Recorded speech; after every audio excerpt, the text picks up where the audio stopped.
Arkansas maybe caught looking ahead a little bit. Man, we had almost a heart attack here in Fayetteville because them Hogs, Shane, survived Missouri State 38-27.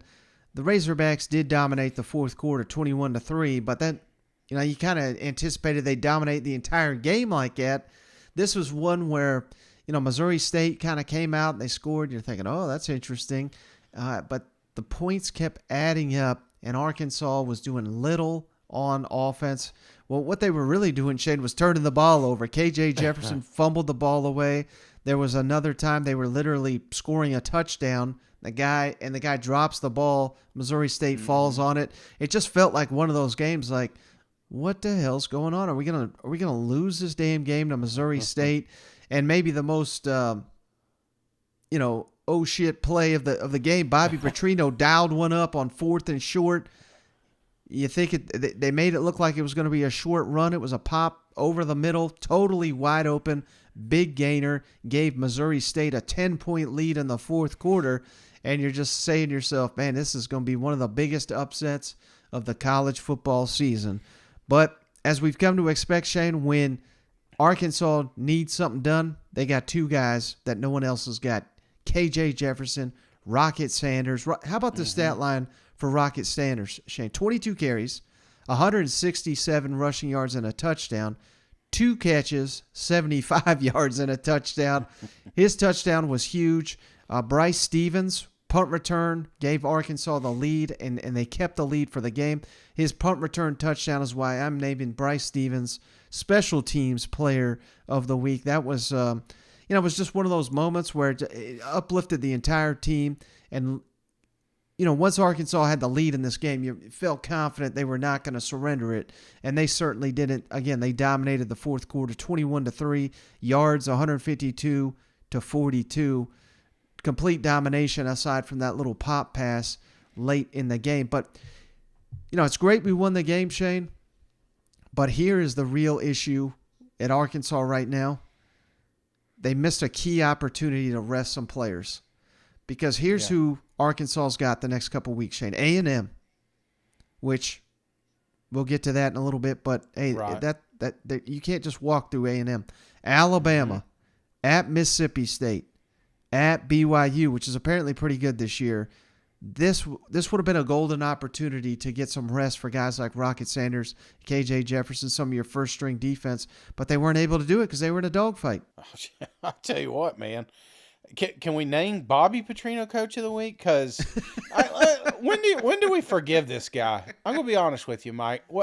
When does this guy get another shot in the SEC? Does he get another shot? I mean, we'll get to it in just a moment here, Shane, but there might be an opening here on the Plains before you know it. I'm just saying because, I mean, obviously the situation was bad, but that was so many years ago, Right.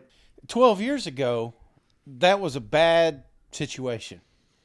But in 2022, they're a little more forgiving these days. So I'm just kind of curious when do we lift that dark shroud that I mean, he's already doing the Arkansas, what is it, the Little Rock Touchdown Club, he's kind of weaseled his way back into society here. So you would think he'd have I'm telling you, it was a great coached ball game.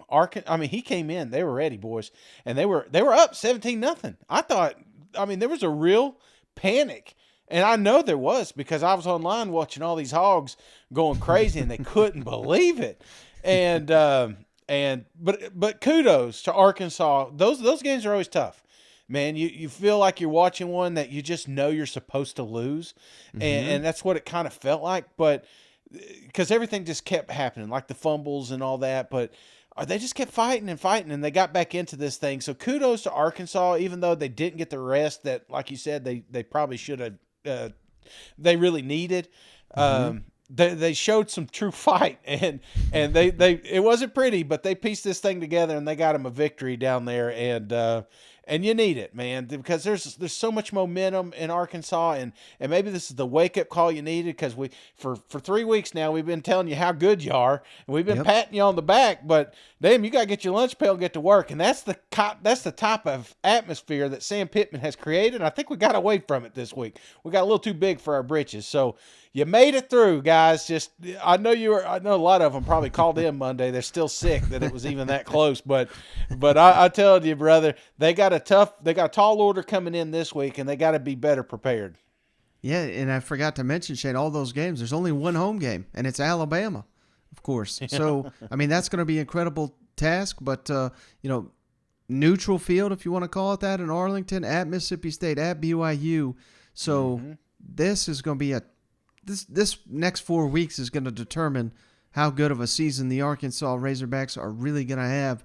And, again, they missed an opportunity, but maybe, like you said, maybe it's a wake-up because, hey, maybe they'll stop reading their press clippings if that's what was going on, and maybe this coaching staff gets a little bit more locked in.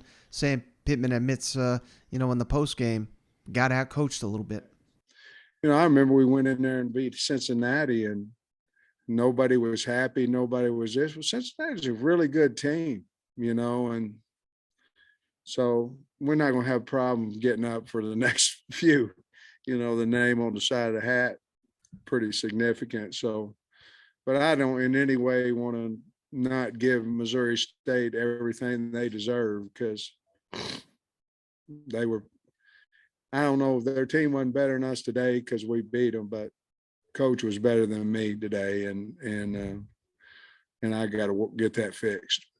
Coach Rocky Sanders, 22 carries, 167 yards. But the one I wanted to ask about was looked like a shovel pass that goes up the middle 73 yards. I don't think I've ever seen a shovel pass it goes up the middle for 73 yards. Well, you about did in that one, because they were bumping him and this, that, and other. He just got through there about like that. And then that's why his mama named him Rocket.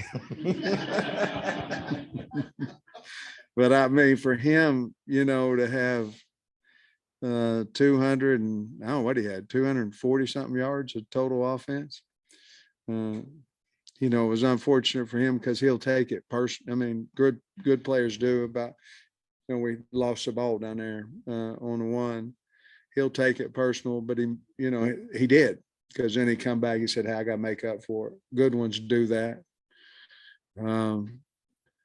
But yeah, it was just down the pipe shovel with him, and the old line blocked it up, and then he just took off. It was beautiful. We needed it bad. But all right, Shane.